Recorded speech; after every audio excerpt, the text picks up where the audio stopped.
اللہ اللہ اللہ اللہ اللہ اللہ اللہ اللہ الحمد للہ رب العالمین والصلاة والسلام علی حبیبہ محمد وعلی آلہ وصحبہ اجمعین. اعوذ باللہ من الشیطان الرجیم. بسم اللہ الرحمن الرحیم.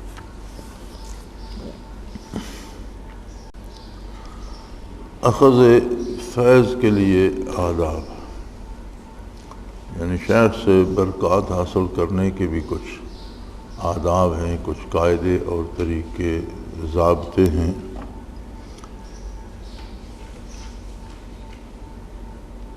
فرمایا شیخ کا عمل سے اخذ فیض اور کامل تربیت حاصل کرنے کے لیے سب سے پہلے یہ عمل ضروری ہے کہ طالب کے دل میں شیخ سے پوری عقیدت ہو اور وہ پوری استقامت سے اس پر جمع رہے.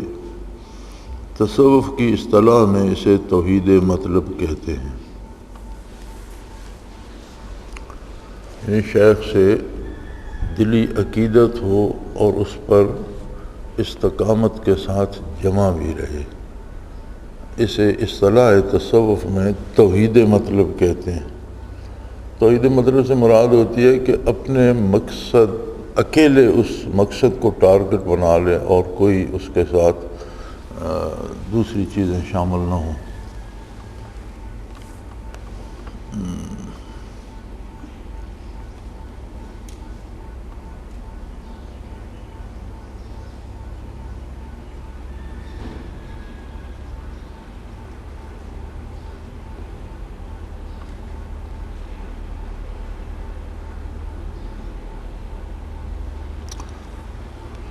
مرید کے لیے ضروری ہے کہ وہ راسخ قدم ہو، اسے کوئی چیز اس راہ سے ہٹا نہ سکے. سب سے پہلے تو شیخ بنانے سے پہلے اپنی تحقیقات کر لے، جستجو کر لے، پوچھ لے، جو سوال دل میں آتے ہیں جان لے، تسلی ہو جائے تو پھر اس پہ جم جائے. پھر ایک دفعہ شیخ اختیار کرنے کے بعد، شیخ اختیار کرنے میں احتیاط بہت ضروری ہے، اور کم از کم یہ دیکھا جا سکتا ہے کہ شیخ کے ساتھ جو لوگ ہیں وہ کس قسم کے ہیں، انہیں کچھ فائدہ ہوا، ان میں کوئی مثبت تبدیلی آئی نہیں آئی، کیا ہو رہا ہے. لیکن شیخ اختیار کرنے کے بعد پھر اپنے مقصد پہ جم جائے، پھر توحید مطلب رکھے. یعنی اپنا ایک ہی مقصد ہو کہ مجھے برکات نبوی حاصل کرنی ہے اور اپنی اصلاح کرنی ہے. اور راسخ القدم ہو کہ اسے کوئی چیز اس راہ سے ہٹا نہ سکے. پھر یہ نہیں کہ کسی نے کوئی بات کہہ دی تو دوسرے دن اس کا یقین متزلزل ہو جائے. اور اپنے شیخ کے متعلق اس کی عقیدت میں تبدیلی نہ، حتیٰ کہ اگر حضرت خضر بھی سامنے آ جائیں تو ان کی طرف نظر نہ کرے. پھر کوئی بڑے سے بڑا بھی ہو تو اپنی توقعات اپنے شیخ سے رکھے، اسے جو کچھ ملنا ہے وہیں سے ملے گا. کوئی بڑا بھی ہو تو وہ اپنی جگہ ہے، اس کی اپنی حیثیت ہے.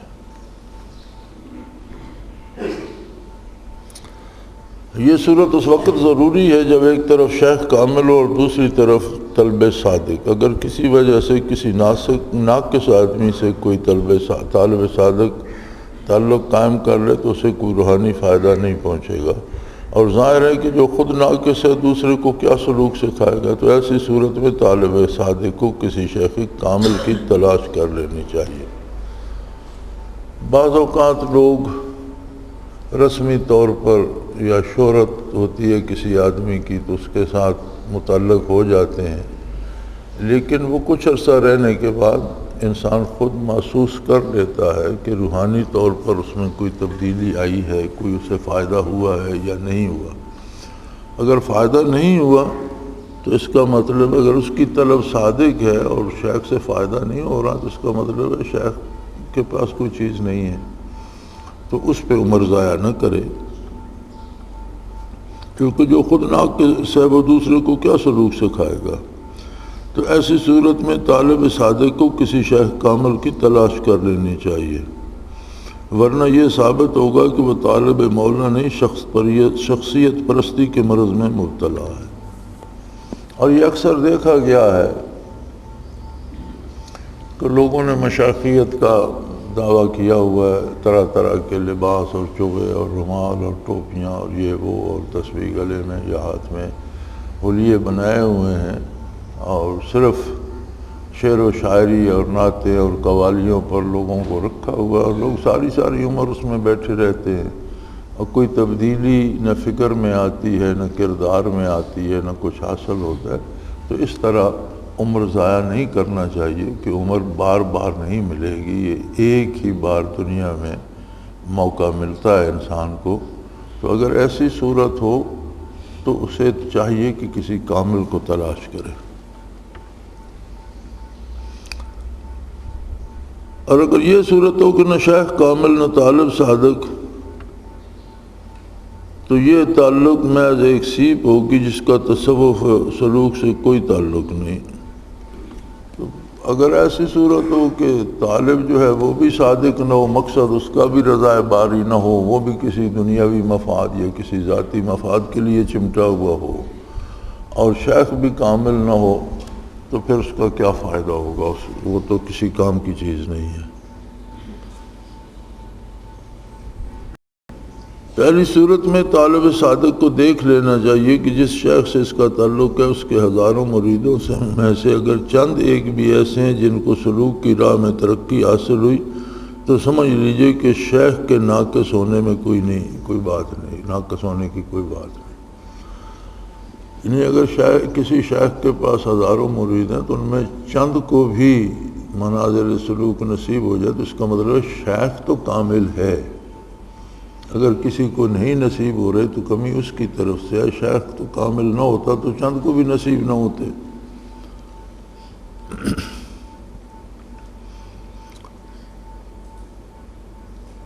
اور اگر شیخ کامل ہو تو ان لوگوں کو بھی عارف باللہ بنا دیتا ہے جن کی زندگیاں کلبوں اور ناچ گانوں میں گزر رہی ہوتی ہیں۔ جو لوگ زندگی ضائع کر رہے ہوتے ہیں ان کو بھی اللہ کا بندہ بنا دیتا ہے اور نیک بنا دیتا ہے۔ پہلی بات تو یہ تھی عقیدت کی، اور عقیدت کے لیے دیکھ سمجھنے کے لیے ذرائع بھی بتا دیے گئے کہ اس طرح سے سمجھ آ جاتی ہے۔ دوسری بات کہ شیخ سے غلط بیانی نہ کرے، بات صاف صاف کرے۔ یہ عجیب لوگ ہوتے ہیں، یہ من جانب اللہ ان کے مزاج ایسے ہو جاتے ہیں کہ یہ بڑے نازک مزاج اور بڑے سیدھے لوگ ہوتے ہیں، اور ان سے بات سیدھی سی کرنی چاہیے۔ ہمارے یہاں عموماً یہ ہوتا ہے، میرے خیال میں ہر دوسرے تیسرے دن یہ جھگڑا ہوتا ہے، کوئی بندہ آتا ہے، جی السلام علیکم، میری عادت ہے میں آتے ہی پوچھتا ہوں ہاں جی کس کام سے آئے؟ جی بس زیارت کے لیے حاضر ہوں۔ ٹھیک ہے بیٹھو۔ اب بیٹھے رہیں گے، آدھا گھنٹہ گزر گیا، گھنٹہ گزر گیا، اور لوگ آ گئے، اچھا بھی اب آپ جائیں، اور لوگ آ گئے، جی مجھے تو تعویذ لینے تھے۔ او بھائی جب میں نے آتے ہی پوچھا کس کام سے آئے ہو تو کیوں نہیں بتایا تعویذ لینے؟ یعنی آنے والے کے نزدیک یہ کوئی غلط بیانی نہیں، لیکن مجھے بڑی کوفت ہوتی ہے کہ یار میں نے اس سے گھنٹہ پہلے پوچھا تھا کیا کام ہے، یہ شخص گھنٹہ بیٹھا، اب کہتا ہے مجھے تعویذ لینے، اس وقت کہہ رہا تھا زیارت کے لیے آیا ہوں۔ تو بظاہر یہ عام سی بات ہے، لیکن بڑی کوفت، سیدھی بات کرنی چاہیے۔ آپ تعویذ لینے آئے، آپ کہیں جی مجھے یہ فلاں تکلیف ہے، وہ یہ کام ہے، اس کے بعد بیٹھے، ملاقات تو ہو ہی گئی۔ تو یہ معمولی باتیں بھی اپنا بڑا اثر رکھتی ہیں۔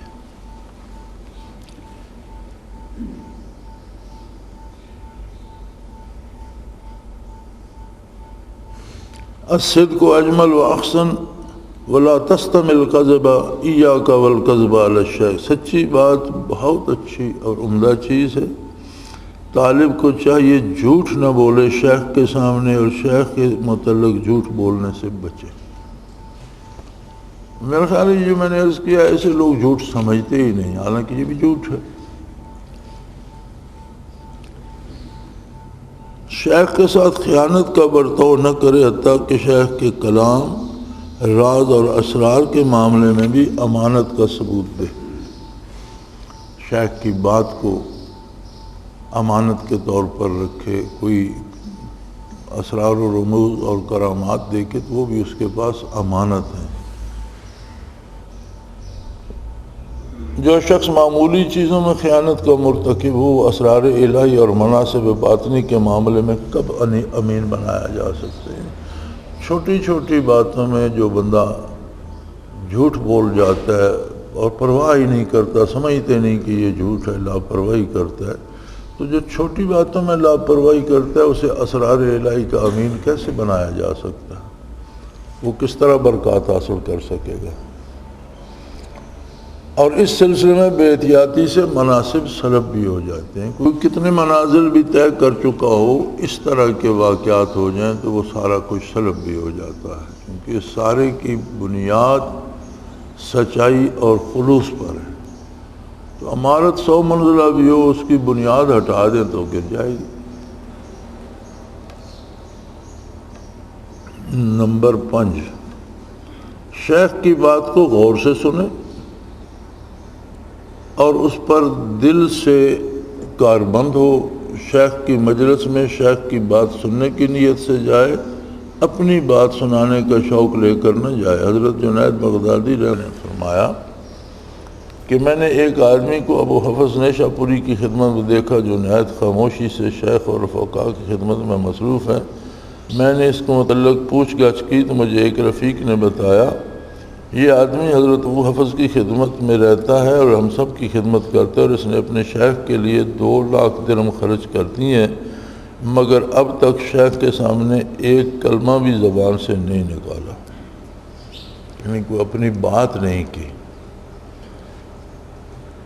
نمبر 6، شیخ سے اس بات کا مطالبہ یہ تقاضا نہ کرے کہ مجھے اگلے منازل سلوک میں ترقی دی جائے، جیسے اللہ تعالیٰ نے موسیٰ کو فرمایا ان استفیتک علی الناس برسالتی و بکلامی فخذ ما آتیتک وکن من الشاکرین۔ اے موسیٰ، میں نے تجھے اپنے پیغام کے لیے چن لیا، اس لیے جو کچھ میں نے دیے اس کے لیے اور شکر گزاروں میں وہ لے لے اور شکر ادا کر۔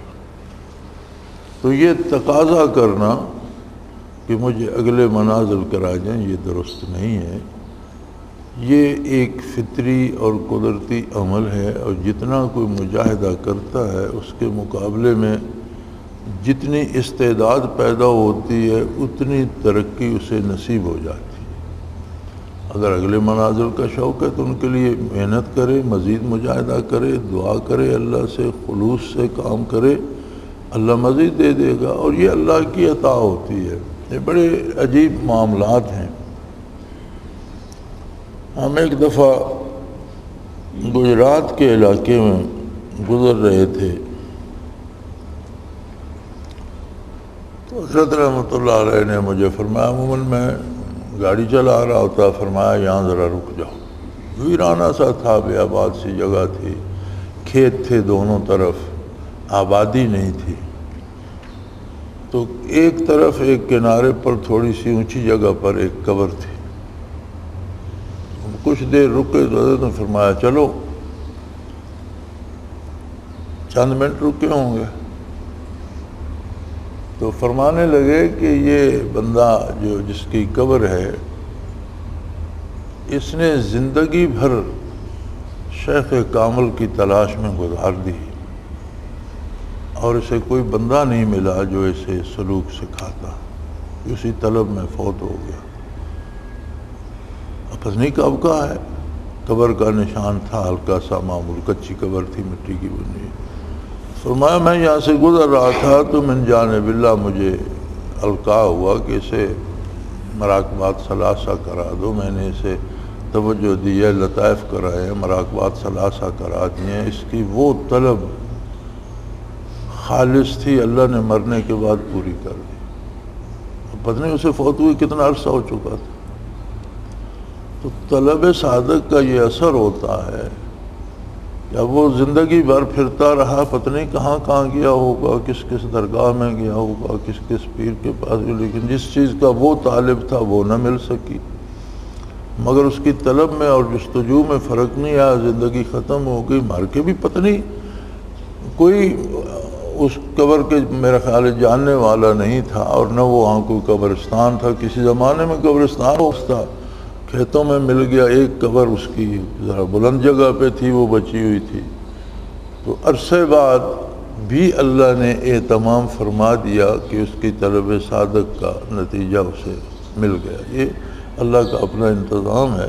تو اگر کوئی بندہ مجاہدہ کرتا ہے، محنت کرتا ہے، اس میں استعداد پیدا ہوتی ہے تو اس کا برتن خالی نہیں رہتا، اور استعداد نہیں ہوتی تو اس سے سفارش کرا، اس سے کیا، اس کا کوئی فائدہ نہیں، اس سے کچھ حاصل نہیں ہوتا۔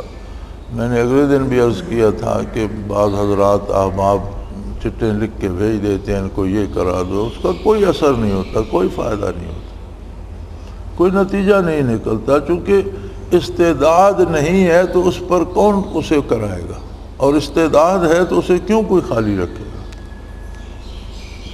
تو یہ اللہ کریم کا اپنا ایک نظام ہے، جہاں استعداد ہوتی ہے، جگہ ہوتی ہے، ہم اتنی برکات آ جاتی ہیں، اور جہاں استعداد نہیں ہوتی وہاں زبردستی تو نہیں ٹھونسی جا سکتی۔ اور اس میں فرمایا جب موسیٰ علیہ السلام نے دعا مانگی تھی رب ارنی انظر الیک، تو اللہ مجھے اپنا دیدار کرا، میں اسی دنیا میں انہی ظاہری آنکھوں سے آپ کا جمال جہاں آرا دیکھنا چاہتا ہوں۔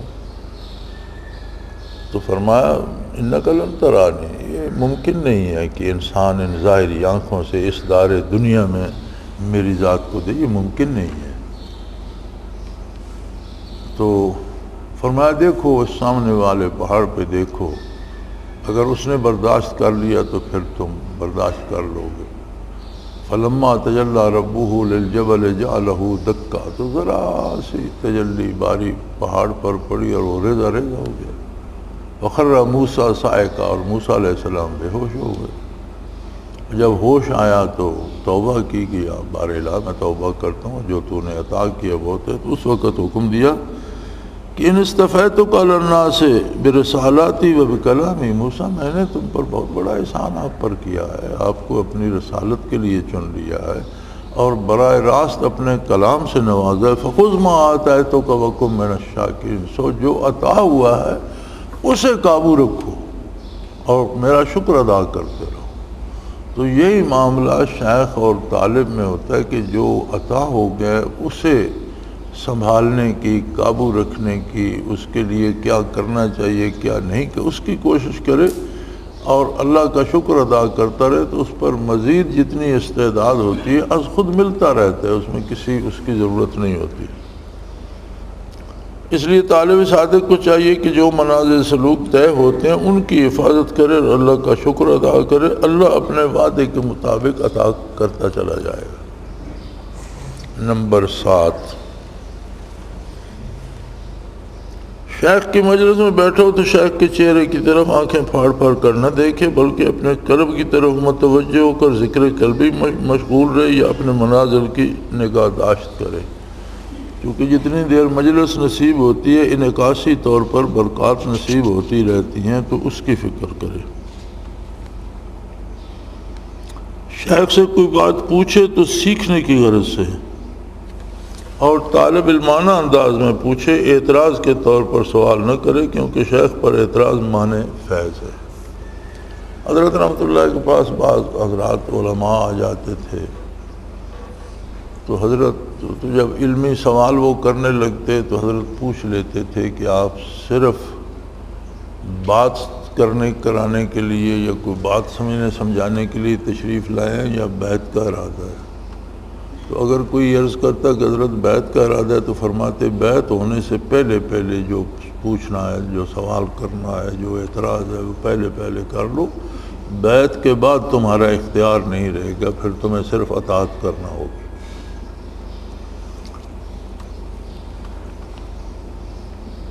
تو فرماتے ہیں شیخ پر اعتراض معنی فیض ہے، فیض منقطع ہو جاتا ہے۔ شیخ شہاب الدین سہروردی رحمۃ اللہ علیہ نے عوارف المعارف میں لکھا ہے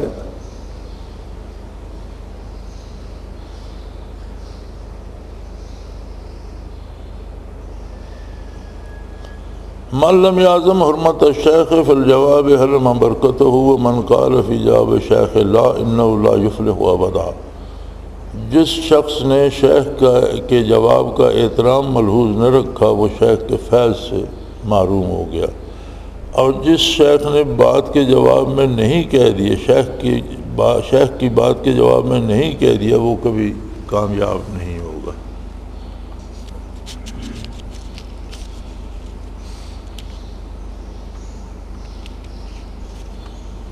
اگر شیخ کی رائے سے بہتر کوئی صورت سالک کی معلومات میں ہو تو یوں کہے کہ اس مسئلے کی اور صورت بھی ممکن ہے اور وہ ہو سکتا ہے وہ بہتر ہو، یعنی رائے اپنی دے، مسلط کرنے کی کوشش نہ کرے۔ رائے تو صحابہ کرام حضور نبی کریم صلی اللہ علیہ وسلم کو بھی دیتے تھے، لیکن حضور کی پسند پہ ہوتا تھا، ایسے نہیں ہوتا تھا کہ ضرور میری رائے مانی جائے۔ چلتے وقت شیخ کے آگے نہ چلے، کما قال تعالی لا تقدموا بین ید اللہ ورسولہ، یعنی اپنے مربی کی عزت اور احترام کرنا اللہ اور اس کے رسول کا احترام کرنا ہے، کیونکہ برکات نبوت ہوتی ہیں۔ شیخ کی خدمت میں جب حاضر ہو خالی ہاتھ نہ جائے، جیسا کہ تعادو تحابو میں یہ ادب سکھایا گیا کہ شیخ کے لیے ضروری ہے کہ وہ مرید کے مال پر نگاہ رکھ کے نہ بیٹھا ہو۔ اس کو اشراف نفس یا اشراف مال الی المرید کہتے ہیں، یہ جائز نہیں۔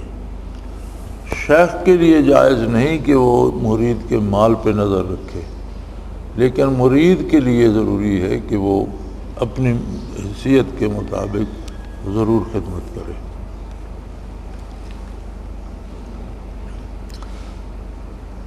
شیخ کی عدم موجودگی میں شیخ کے مقرر کردہ خلیفہ کا احترام اسی طرح کرے جس طرح شیخ کا احترام کرنا چاہیے، اس میں کوتاہی نہ کرے۔ بالخصوص اصحاب مناصب کی عزت احترام نہایت ضروری ہے، اور یہ ادب و احترام حدود شرعی کے اندر ہو۔ اصحاب مناصب سے مراد ہے جنہیں امیر یا صاحب مجاز بنا دیا جاتا ہے، کوئی منصب دے دیا جاتا ہے تو ان کا احترام اسی طرح کیا جائے گا جس طرح شیخ کا احترام کیا جاتا ہے۔ تو یہاں دو باتیں دیکھنے میں آتی ہیں، ایک تو یہ ہوتی ہے کہ یا تو کسی صاحب مجاز کی کوئی پرواہ ہی نہیں کرتا، یا پھر کچھ لوگ اتنے اس سے چمٹ جاتے ہیں کہ اس کو شیخ پر بھی فضیلت دے دیتے ہیں، اسی کی بات مانتے ہیں، شیخ کی بھی نہیں سنتے۔ یہ دونوں باتیں غلط ہیں۔ اعتدال میں سلامتی ہے، اور احترام شیخ کا ہو یا کسی صاحب مجاز کا شرعی حدود کے اندر ہوگا۔ کوئی شرعی کام غیر شرعی کام کر کے راضی کرنا یہ ادب نہیں ہے۔ جس شیخ سے فیض لینا مقصود ہو اس کے پاس مدعی بن کر نہ جائے اور اپنے کمالات کا اظہار نہ کرے۔ جب لینے کے لیے جاتا ہے تو پھر ہمارے حکمرانوں والا طریقہ اختیار نہ کرے۔ ہمارے حکمران آپ نے دیکھا باہر جاتے ہیں پیسے مانگنے کے لیے تو ان کے جو سوٹ ہوتے ہیں وہ لاکھوں کی ٹائی ہوتی ہے اور لاکھوں کا ایک کوٹ اور کئی لاکھ کی ایک پتلون اور جوتے بھی لاکھوں کے اور جہاز بڑا شاندار۔ تو جن سے مانگنے جاتے ہیں وہ عام لباس میں بیٹھے ہوتے ہیں، یہ جو مانگنے جاتے ہیں ان سے 10 گنا قیمتی، وہ حیران ہوتے ہیں کہ یار یہ ہم سے مانگ رہے ہیں۔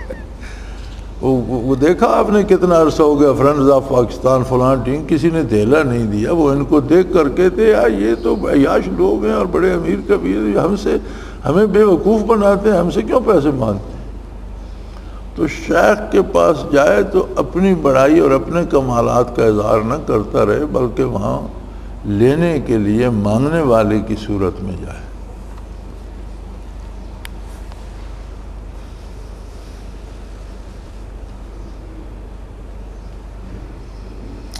اور اس حضرت موسیٰ اور خضر علیہ السلام کے واقعے میں عمدہ تعلیم دی گئی ہے، جیسے حضرت موسیٰ علیہ السلام نے فرمایا حل اتبعک علی ان تعلمنی مما علمت رشدا۔ موسیٰ علیہ السلام اولو العزم رسول تھے، خضر علیہ السلام ایک ولی تھے، لیکن وہ امور تکوینی جو علم میں خضر علیہ السلام کے تھے موسیٰ علیہ السلام کے علم میں نہیں تھے۔ موسیٰ علیہ السلام نبی کا علم تشریعی ہوتا ہے، تو موسیٰ علیہ السلام نے حضرت خضر سے فرمایا، قرآن کریم ہے کہ حل اتبعک علی ان تعلمنی مما، میں آپ کا اتباع کروں تو آپ اپنے علوم جو اللہ نے تمہیں عظیم علوم میں سے کچھ مجھے بھی عطا کریں گے۔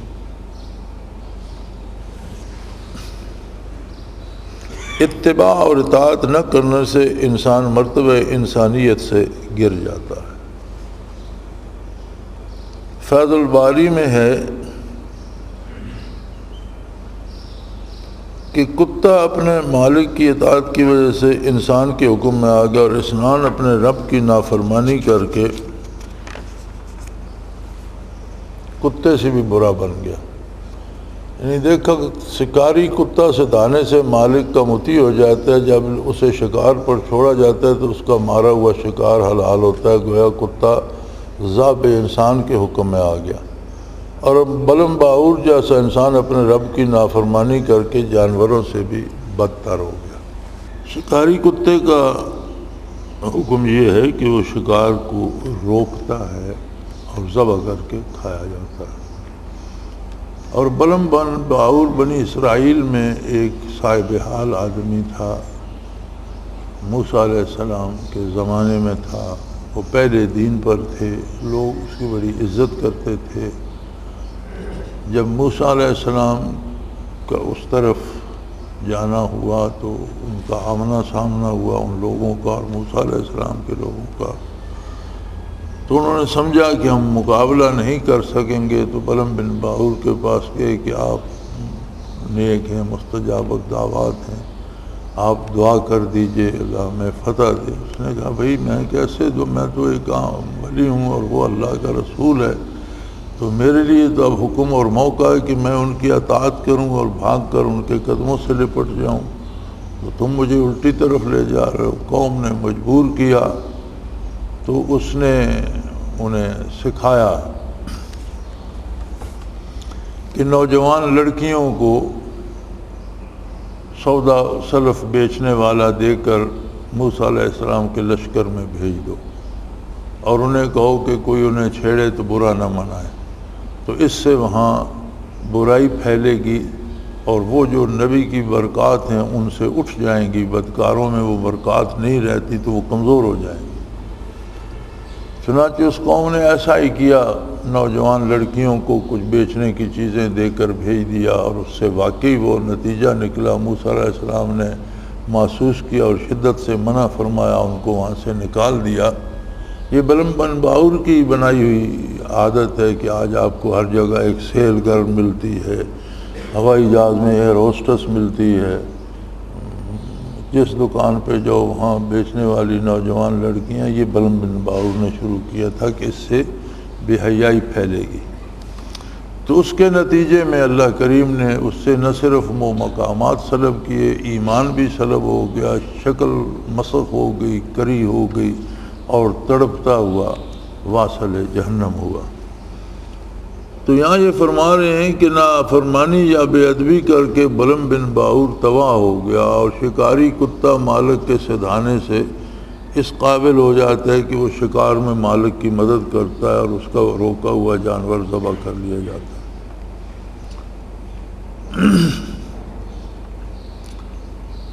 شیخ کی وفات کے بعد بھی شیخ کا ادب اسی طرح کرنا چاہیے جس طرح شیخ کی زندگی میں کیا جاتا ہے، اور شیخ کے متعلقین کا احترام بھی کرنا چاہیے، لیکن یاد رہے یہ ساری چیزیں حدود شرعی کے اندر ہیں۔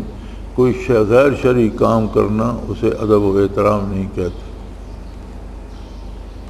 شیخ کے سامنے آنے پر کھڑا ہو جانا ہزار ادب کی ایک صورت مروج ہے، لیکن اس میں اختلاف بھی ہے، اس میں احتیاط کی ضرورت ہے۔ جیسا فیض الباری میں ہے کہ یہ بات جان لو کہ شیخ شاہ استاد کے لیے کھڑا ہونے کی اجازت ہے یا مستحب طریقہ، بشرطے کہ وہ قابل احترام ہستی اس شخص کی طرف آ رہی ہو۔ اگر وہ ادھر اپنے کسی کام کے لیے جانا ہو تو پھر نہ اٹھیں، یعنی شیخ کے لیے کھڑا تو ہوا جاتا ہے احتراماً، لیکن اگر وہ آپ کی طرف تشریف لا رہے ہیں تو آپ کھڑے ہو کر استقبال کر لیجئے، یہ تو درست ہے۔ لیکن اگر وہ راستے سے اگر وہ کسی اور طرف جا رہے ہیں تو آپ خام خواہ نہ کرتے رہیں، یعنی شریعت میں تکلفات نہیں ہیں، خلوص سے سیدھی سیدھی سادہ سادہ باتیں ہیں۔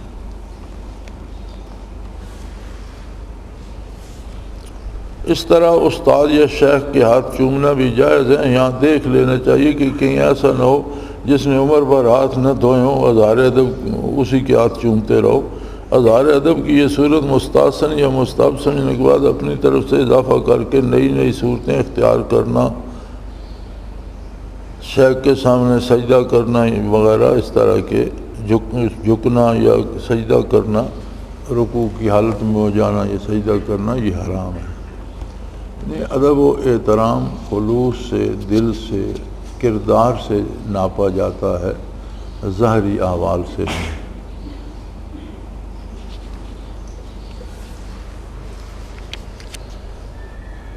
اس سے آگے 23واں باب ہے، یہ ہے باب الکرامات، کرامات کا باب۔ اللہ تعالیٰ کی مخلوق میں انبیاء کرام علیہم الصلاۃ والسلام افضل ترین اور برگزیدہ ہستیاں ہوتی ہیں۔ وہ اللہ کے بندوں کی ہدایت کے لیے مبعوث ہوتے ہیں، حتیٰ کہ حضور اکرم صلی اللہ علیہ وسلم کی ذات اقدس مبعوث ہونے پر دین مکمل ہو گیا اور سلسلہ نبوت تمام ہوا، اور حضور ساری انسانیت کے لیے مبعوث ہوئے۔ ہر نبی کو اس کے سلسلے میں بے حد مشکلات کا سامنا کرنا پڑا، تاکہ پورا معاشرہ، وقت کی حکومت، ہر طاقت انبیاء کے مقابلے میں آواز حق کو دبانے کے لیے اٹھ کھڑی ہوئی۔ باقی انبیاء مختلف قوموں، مختلف ملکوں، مختلف عرصے کے لیے مبعوث ہوئے، تو جتنے لوگوں کے لیے مبعوث ہوئے تھے ان میں سے کچھ ایمان لائے، یا سارے تو نہ لائے لیکن اکثر لے آئے، یا کوئی بھی نہ لایا، تو انہیں مخالفت اس قوم کی جو ہے وہ بھگتنا پڑی۔ لیکن نبی کریم صلی اللہ علیہ وسلم چونکہ پوری انسانیت کے لیے مبعوث ہوئے تھے، تو آپ کو روئے زمین کے سارے کفر کی مخالفت کا سامنا کرنا پڑا۔ اسی لیے حضور فرماتے تھے کہ کسی نبی پر اتنی تکلیفیں نہیں آئیں جتنی کا سامنا مجھے کرنا پڑا۔ پھر دوسری بات یہ ہے کہ انبیاء ہمیشہ بے سر و سامانی کے ساتھ میدان عمل میں آتے ہیں، نہ ان کے پاس مادی طاقت ہوتی ہے، نہ فوج، نہ اسلحہ، نہ خزانہ۔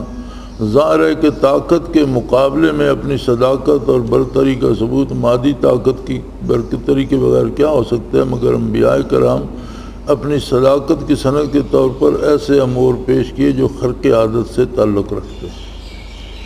نبی جب مبعوث ہوتا ہے تو اس کے پاس تو کوئی لشکر، کوئی خزانہ، کوئی حکومت نہیں ہوتی، مقابلے میں جو طاغوتی طاقتیں ہوتی ہیں ان کے پاس اقتدار بھی ہوتا ہے، لاؤ لشکر بھی ہوتے ہیں، دولت بھی ہوتی ہے۔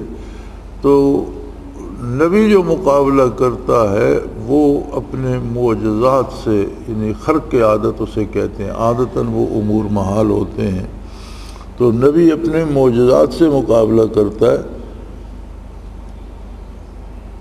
انہی کو اصطلاح میں معجزہ کہتے ہیں۔ انبیاء کرام کے معجزات سے تاریخ انسانی بھری پڑی ہے۔ انبیاء کرام کی میراث ان کی تعلیمات اور ان کے معجزات ہوتے ہیں۔ کسی نبی کی کوئی مادی وراثت نہیں ہوتی، انبیاء کی میراث ان کی تعلیمات ہوتی ہیں، ان کے معجزات ہوتے ہیں، اور دنیا سے رخصت ہو جانے پر ان کی میراث ان کی روحانی اولاد کو منتقل ہوتی ہے، بشرطے کہ وہ روحانی اولاد ان کی کامل متبع ہو، کیونکہ نافرمان اولاد تو آگ کر دیا جاتا ہے، وہ مادی ورثہ سے بھی محروم ہو جاتی ہے۔ اس لیے نبی کا کامل متبع ولی اللہ ہوتا ہے، اور اولیاء کرام کو انبیاء کی روحانی میراث ملتی ہے۔ چنانچہ نبی کا معجزہ جب ولی کو بطور وراثت پہنچتا ہے تو اس کا اصطلاحی نام کرامت ہوتا ہے، یعنی اسے اصطلاح میں کرامت کہتے ہیں۔ جس طرح نبی کا معجزہ اس کی نبوت کی سند ہوتی ہے، اس طرح ولی کی کرامت اس کی ولایت کی سند ہوتی ہے، اور ولی کی کرامت در حقیقت نبی کا معجزہ ہوتا ہے جس کا ولی متبع ہے۔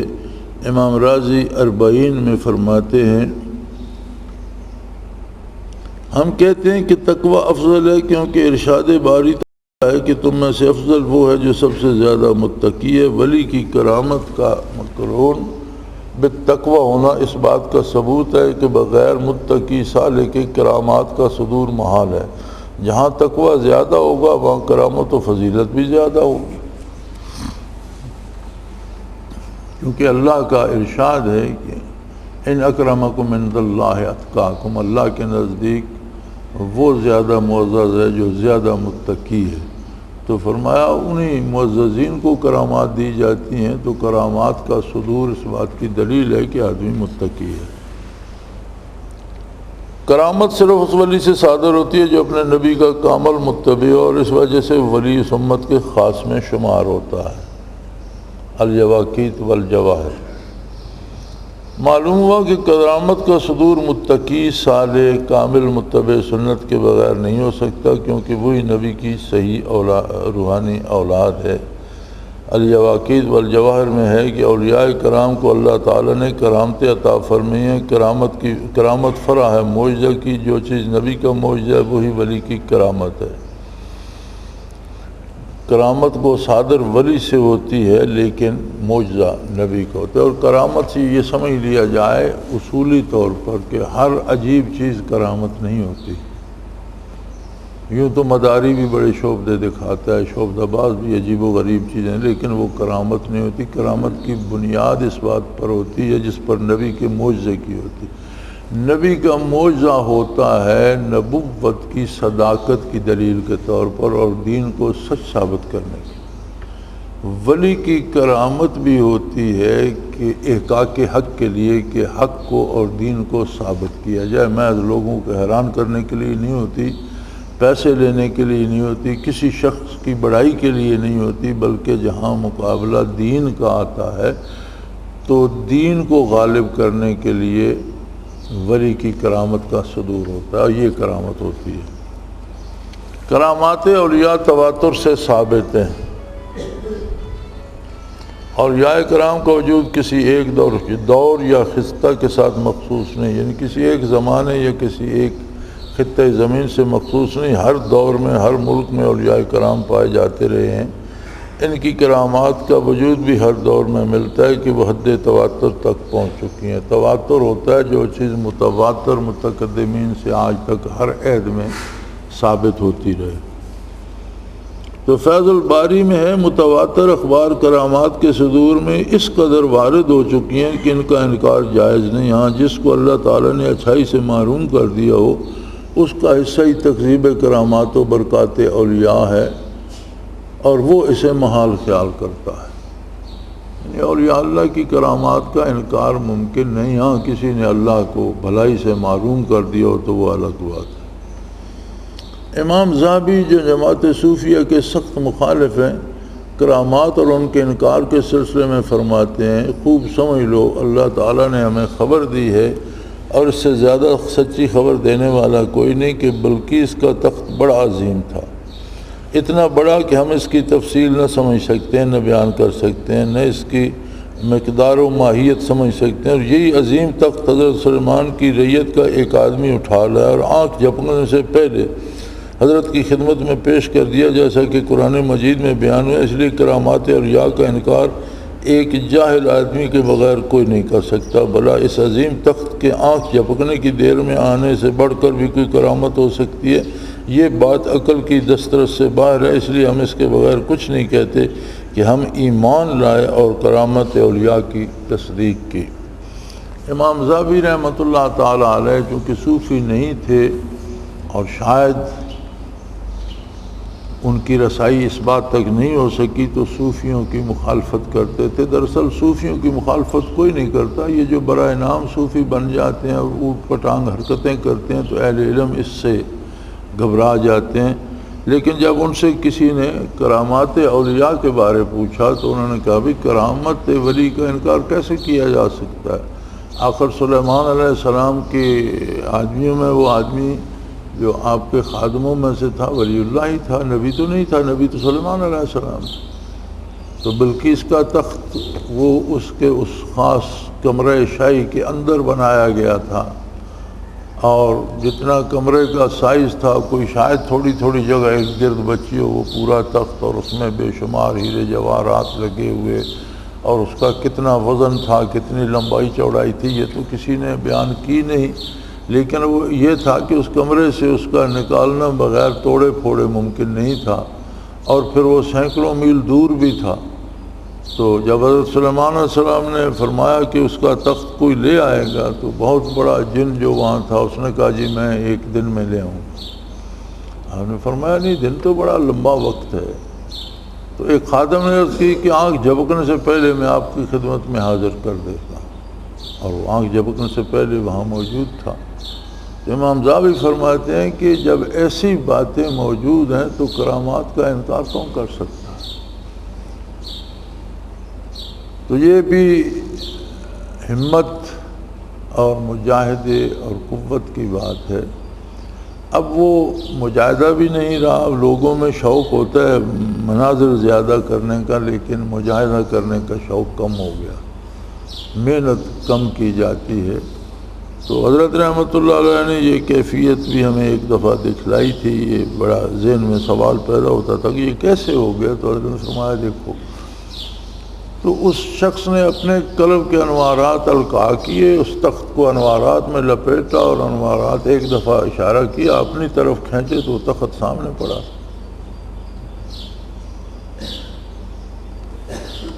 تو یہ بات ہوتی ہے محنت اور مجاہدے سے۔ اسی کتاب کے صفحہ 193 پر امام زابی نے کرامات کے تواتر کے سلسلے میں بیان کیا۔ وہی امام زابی آگے اسی کتاب میں لکھتے ہیں،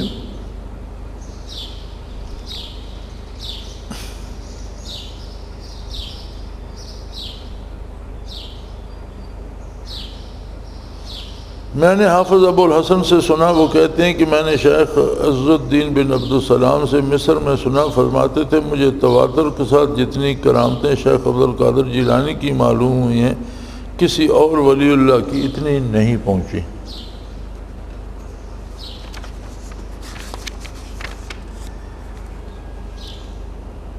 امام زاوی کے بیان سے دو باتیں واضح ہیں، کرامات اور یا تواتر سے ثابت ہیں۔ کرامات اور یا کا انکار وہی کر سکتا ہے جو جاہل ہو۔ ابن حجر نے فتاوی الحدیثیہ صفحہ 174 پر شیخ عبد القادر جیلانی رحمۃ اللہ کے متعلق فرمایا، اللہ تعالیٰ نے شیخ عبد القادر پر جو احسان فرمایا اس کا اظہار ان کے معارف، ان کی کرامات سے ہوتا ہے، اور ان سے جو امور ظاہر ہوئے جو ہم تک پہنچے یہ سب ان پر اللہ کا احسان ہے، اور ان کے یہ حالات تواتر کے ساتھ منقول ہیں۔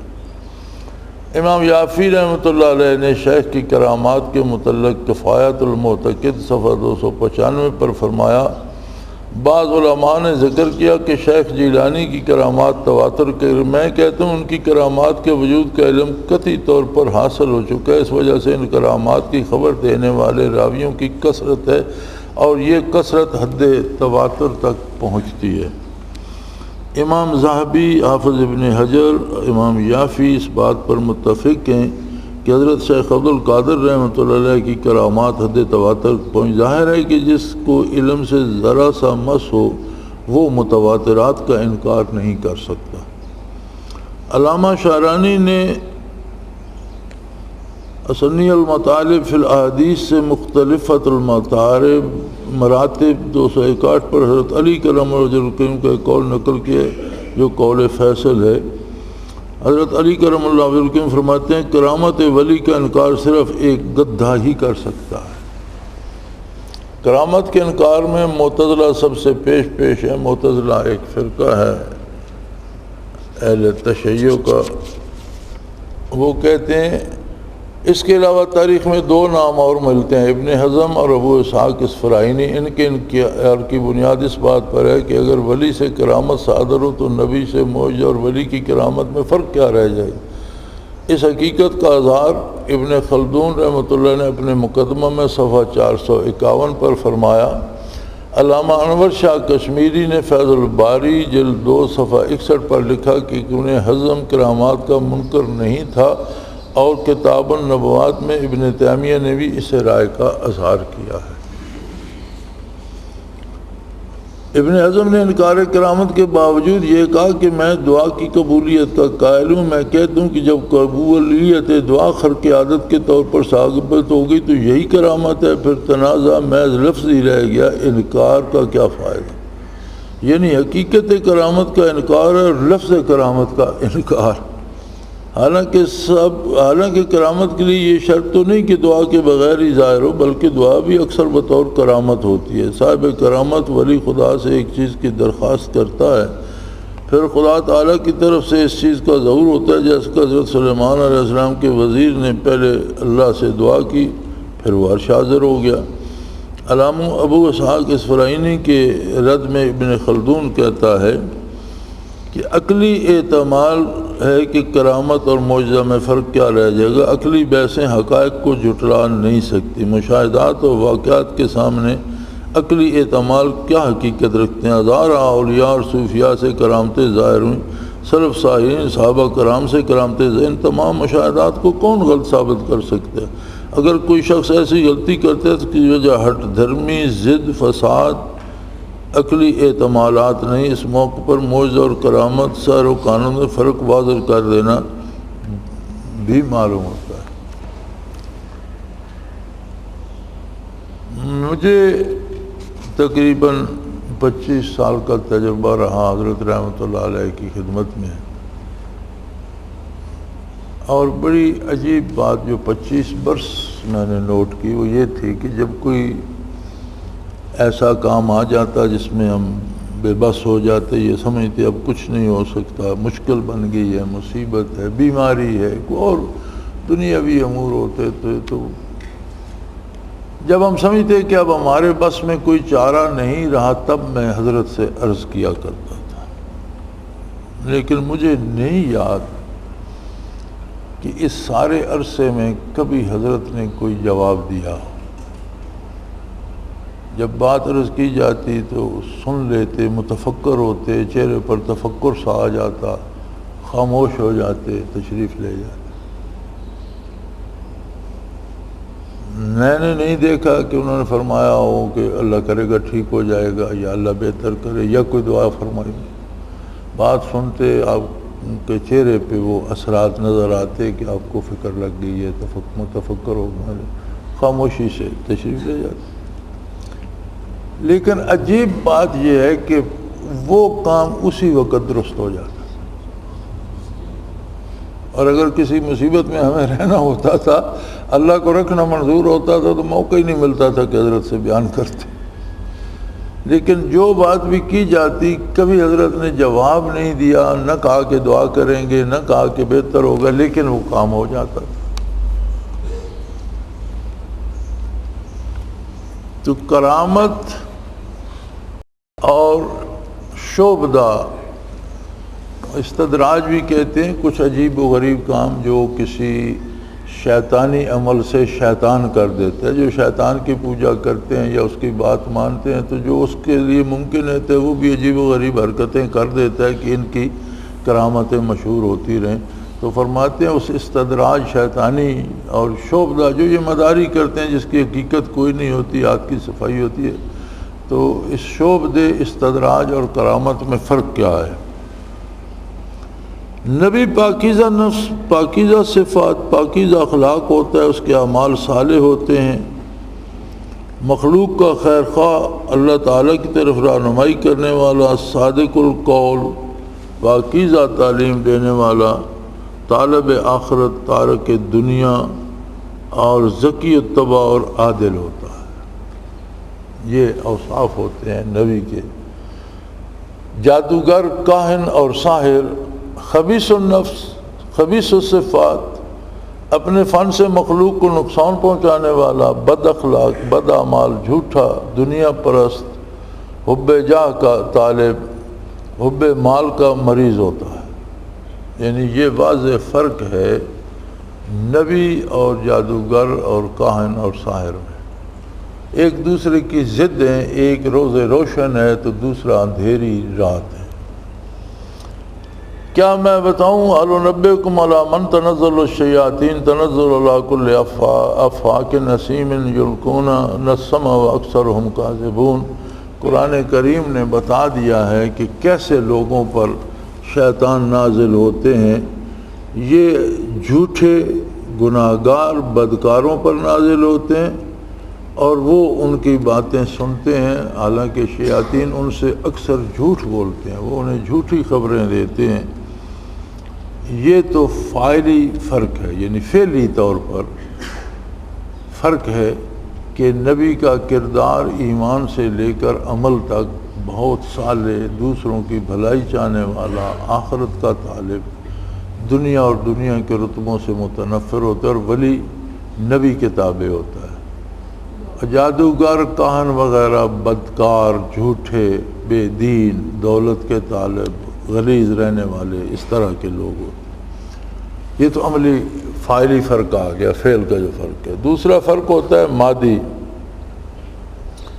کاہن کے فن کا مدار القائے شیطانی اور ارواح خبیثہ پر ہوتا ہے، جیسا کہ مندرجہ بالا آئے کریمہ سے ظاہر ہے۔ نبی کا معجزہ بلا سبب بلا کسب ہوتا ہے۔ معجزے یا کرامت کے لیے کوئی مجاہدہ نہیں کیا جاتا، کوئی سبب نہیں ہوتا، جیسا کہ ید بیضا اور عصائے موسیٰ علیہ السلام ان کا سبب رب العالمین کی قدرت اور نبی کی طہارت و پاکیزگی تھی، جیسا کہ موسیٰ علیہ السلام کی لاٹھی یا ید بیضا جو ان کا ہاتھ روشن ہو جاتا تو اس میں کسی کسب کو یا محنت یا مجاہدے کو دخل نہیں تھا، وہ اللہ کی عطا تھی۔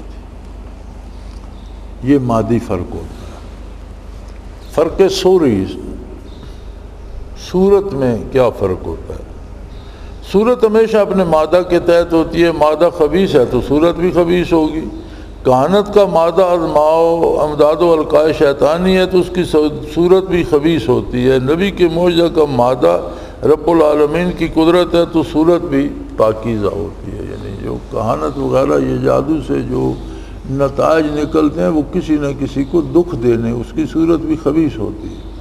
کرامت یا معجزہ سے جو نتائج مرتب ہوتے ہیں اس میں مخلوق کی بہتری اور بھلائی ہوتی ہے۔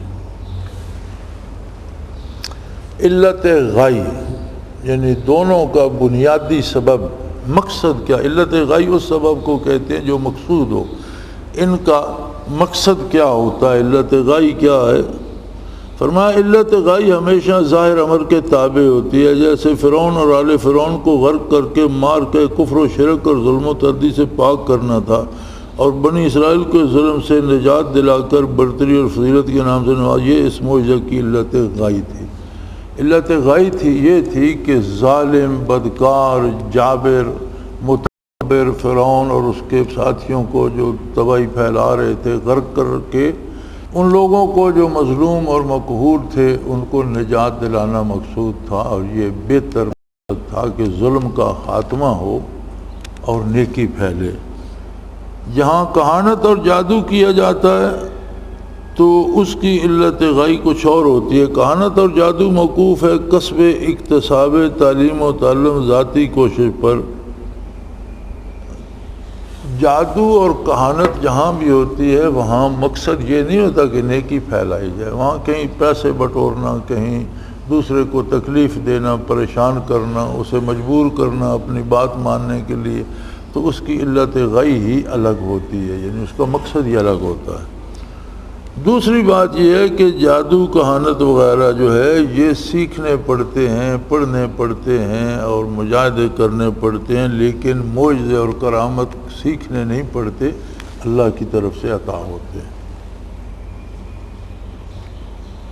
کہانت جادو کا تعلق خرق عوادت امور سے نہیں، امور عجیبہ سے ہے۔ ہاں، جادو سے جو کچھ کیا جاتا ہے اس کا تعلق خرق عادت سے نہیں، امور عجیبہ سے، یعنی عجیب بات ہے۔ یعنی آپ ایک آدمی کو بجلی کا کرنٹ لگاتے ہیں، اس کا بازو شل ہو جاتا ہے، کوئی اس پر جادو کرتا ہے، اس کا بازو شل ہو جاتا ہے، تو یہ عجیب بات ہے، لیکن خرق عادت نہیں ہے، چونکہ ویسا مادی طریقے سے بھی کیا جا سکتا ہے۔ کوئی جادو کرتا ہے، کسی کا دماغ خراب ہو جاتا ہے، دوسرا بندہ اسے ڈنڈا مارتا ہے اتنے زور سے کہ اس کے بعد وہ پاگل ہو جاتا ہے، تو وہ کام ہو تو مادی طریقے سے بھی سکتا ہے۔ جادوگر یا کاہن یا ساحر جادو سے کرتا ہے تو وہ طریقہ عجیب ہے، خرق عادت نہیں، چونکہ عادتاً بھی ایسا کیا جا سکتا ہے۔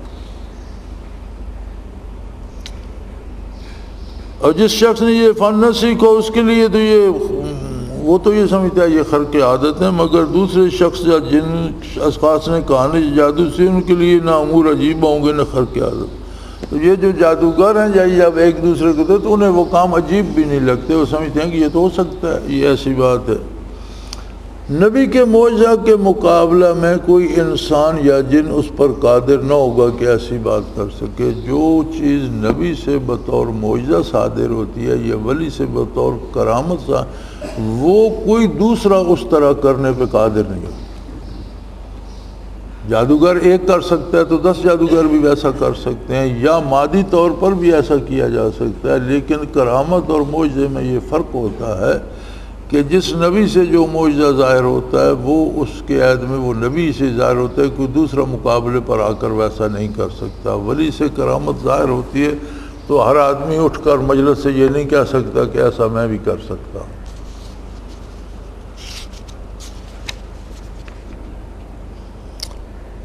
کیونکہ معجزہ اور کرامت کا تعلق کسب و اکتساب سیکھنے سکھانے سے نہیں، بلکہ یہ اللہ کی طرف سے عطا ہوتا ہے، یہ وحی ہوتا ہے۔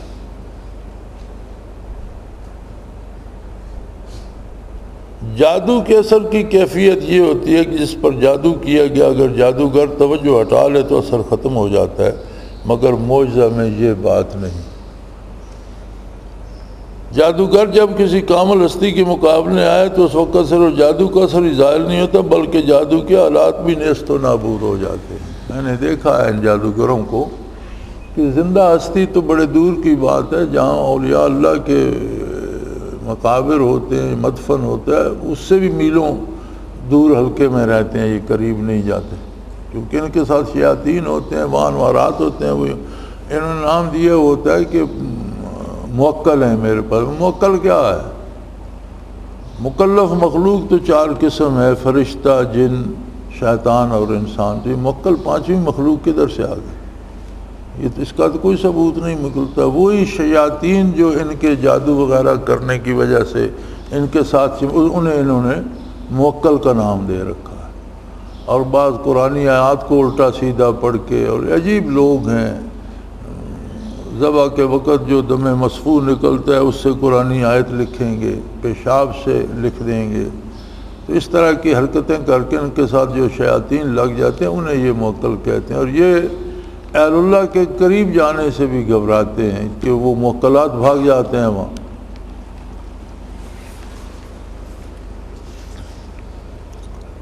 تو جادوگر جب کسی کامل ہستی کے مقابلہ ہے تو اس کے جادو کا صرف اثر ہی ظاہر نہیں، آلات جادو بھی ضائع ہو جاتے ہیں، وہ موکلات بھی بھاگ جاتے ہیں اس کے۔ جیسا کہ ساحرین فرعون کے ساتھ ہوا، ساحرین کے لیڈر نے اپنے ایمان لانے کی وجہ بتاتے ہوئے کہا تھا کہ ہم نے ہمیشہ جادوگروں کا مقابلہ کرتے آئے ہیں۔ جادوگروں کا جو سردار تھا اس نے کہا تھا کہ ہم ایمان اس لیے لائے ہیں کہ ہمیشہ جادوگر آپس میں ایک دوسرے سے مقابلہ کرتے رہیں، اور ہوتا یہ ہے کہ اگر دوسرا جادوگر تکڑا ہے تو اس کے جادو کو ختم کر دیتا ہے۔ اب اگر موسیٰ علیہ السلام بھی جادوگر ہوتے تو ہمارے رسے اور لاٹھیاں اور لکڑیاں جو ہم نے اژدہا بنائی تھیں تو لوگوں کو اژدہا نظر آنا بند ہو جاتے، وہ ان کا وجود تو باقی رہتا۔ یہ تو کبھی نہیں ہوا کہ دوسرے جادو سے ان کا بھی وجود ہو۔ انہوں نے وہ چھوٹی سی لاٹھی جو ان کے ہاتھ میں تھی وہ پھینکی، وہ ساری وہ بڑی بڑی لکڑیاں بھی کھا گئی، وہ رسے بھی سارے اژدہا نکل گئے، جب انہوں نے پکڑی تو اتنی لاٹھی تھی۔ تو یہ جادو نہیں ہے، یہ اللہ کا نبی ہے، اس لیے ہم اس پر ایمان لائے ہیں۔ جادوگر کی غفلت سے جادو کا اثر زائل ہو جاتا ہے۔ جادوگر کسی پہ جادو کرتے تو اس پر پیچھے اس کی تائید بھی رکھنی پڑتی ہے، چھوڑ دے تو اثر ختم ہو جاتا ہے۔ نبی کے معجزہ کی یہ کیفیت نہیں ہوتی۔ فیض الباری جلد 4 صفحہ 35 پر ایک واقعہ منقول ہے کہ ایک لڑکے نے اپنے والد سے سوال کیا کہ حضرت موسیٰ کے نبی ہونے کی کیا دلیل ہے؟ تو والد نے کہا جب موسیٰ سو رہے ہوں تو ان کا عصا لے لینا، اگر وہ سانپ بن گیا تو معجزہ ہے ورنہ جادو۔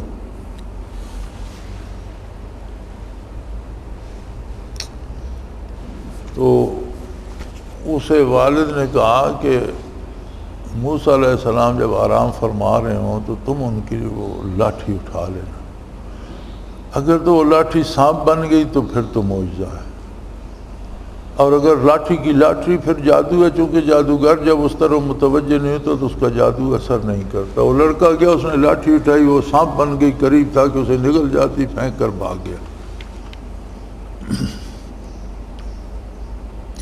معجزہ، جادو اور کہانت میں جو فرق ہے ہم نے اجمالی طور پر بیان کر دیا۔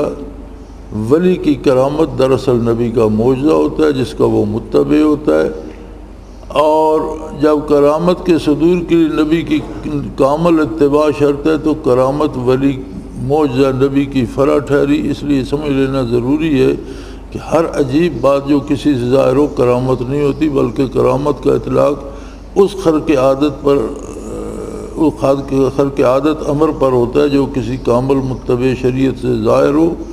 معجزہ کا اظہار نبی کے اختیار میں نہیں ہوتا، کرامت کا صدور ولی کے اختیار کی چیز نہیں، یہ دونوں من جانب اللہ ہوتے ہیں۔ اللہ تعالیٰ اپنی قدرت کے اظہار کے لیے انبیاء اور اولیاء اور کی برگزیدہ ہستیوں کو منتخب کر لیتا ہے۔ کرامت کی دو قسمیں، اول مانوی جس سے اہل دانش و بینت سمجھتے اور اس سے متاثر ہوتے ہیں، یہی حقیقی کرامت ہے۔ یعنی پہلی ایک قسم ہے کرامت مانوی جسے صاحب شعور لوگ سمجھتے ہیں۔ خوب سمجھ لو، اولیاء اللہ کی سب سے بڑی اور عظیم کرامت شریعت کی کامل اتباع، اس پر استقامت اور خلاف شرع امور سے بچنا، یہ مانوی کرامت ہے۔ اس میں بظاہر عجیب بات کوئی نہیں ہوتی، لیکن وہ بہت ہی عجیب بات ہوتی ہے کہ اس طرح رہنا اتنا آسان نہیں، جیسے میں پہلے ایک دفعہ حضرت مجدد رحمۃ اللہ کے بارے عرض کر چکا ہوں۔ اور ان کی یہ کرامت ماحول پر اثر انداز ہوتی ہے، اور اللہ کی مخلوق جو اللہ سے دور جا چکی ہے وہ اللہ کی طرف کھنچی آتی ہے۔ یہ مانوی کرامت ہے کہ کسی وجود کی برکت سے بے شمار لوگوں کو ہدایت نصیب ہونا شروع ہو جاتی ہے۔ عام آدمی اسے کرامت نہیں سمجھتا، لیکن حقیقی کرامت یہی ہوتی ہے جو اہل دانش سمجھتے ہیں۔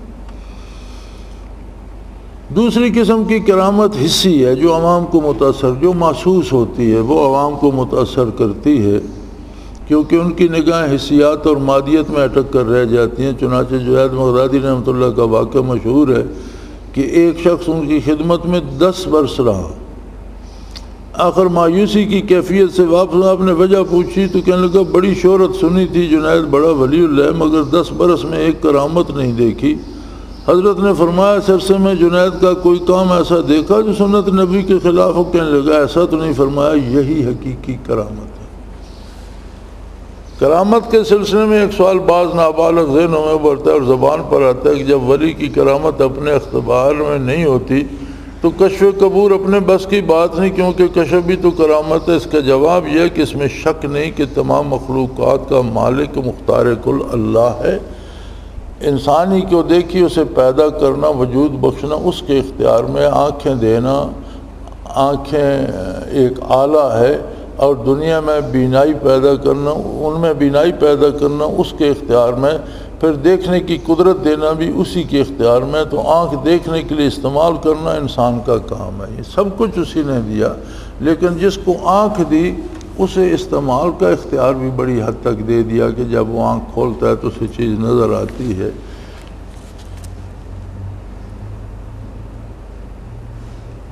اس چیز اور آنکھ کے درمیان کوئی پردہ حائل ہو جائے تو، اور یہ کیسے ممکن ہے کہ آنکھ کھلی بھی ہو، اس میں بینائی بھی اور وہ دیکھے نہیں؟ جب دل کی آنکھ بینا ہوتی ہے، حجاب اٹھ جاتا ہے تو لطیف چیزیں، ملائکہ، جن، عذاب و ثواب، قبر، جنت، دوزخ اجمالی طور پر نظر آنے لگتے ہیں۔ اللہ تعالیٰ نے جو اصول بصارت کے لیے مقرر فرمایا وہی اصول بصیرت کے دائرے میں بھی کار فرما ہے۔ جس طرح سر کی آنکھ میں بصارت دیکھنے کے لیے آزاد ہے جب تک عارضی طور پر کسی حکمت کے تحت کسی چیز کے دیکھنے سے روک نہ دیا جائے، اسی طرح دل کی آنکھ کی بصیرت لطیف اشیاء کو دیکھنے کے لیے آزاد ہے جب تک عارضی طور پر کسی حکمت کے تحت اللہ کوئی پردہ حائل نہ کر دے۔ کسی کامل کی شیخ کی رہنمائی میں اللہ کے ذکر کی کثرت سے جب دل کی آنکھ واہ ہوتی ہے تو کشف، الہام، وجدان جیسی نعمتیں مل جایا کرتی ہیں۔